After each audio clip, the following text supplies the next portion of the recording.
This is Jordan Tower with JT News. Make sure you smash that like button, smash that subscribe button. Let's get right into the news. We're going to talk about Young Thug. So he had a bail hearing today, and I'm very surprised.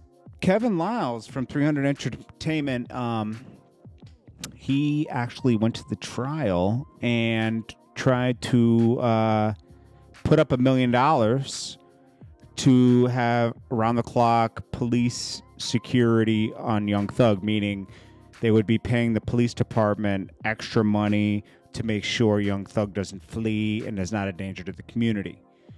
Young Thug could afford that himself as well, but Kevin Lyles and the record label was willing to put the money up.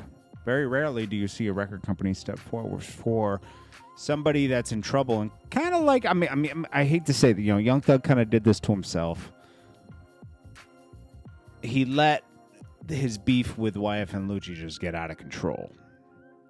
Did it go beyond that in their investigation? Absolutely. When they want somebody, they take the investigation too far into lyrics and all this other stuff. But anyways, he was denied bail because they feel like he is a threat to the community. And basically, it's sad in a way, but also it's like, I got to look at it for what it is. I think Young Thug does a lot of good for people. And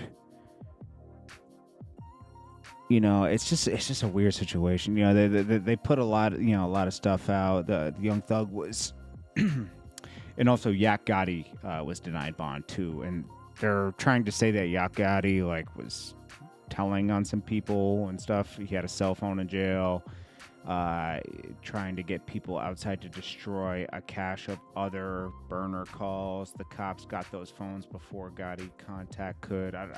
Something weird's going on with that. And Yak Gotti denies snitching. He says, 2015, my brother never did a day in jail because I claim my stuff. I did 4 years in the feds, no tears, stop the cap.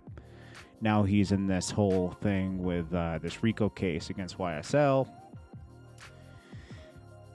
This is just a crazy case. Yak Gotti, a lot of talk about Yak Gotti snitch. It's not quite that simple. He pled guilty when he and YSL Duke were caught with rifles a few years ago as they were on their way to retaliation hit after a fight at Magic City.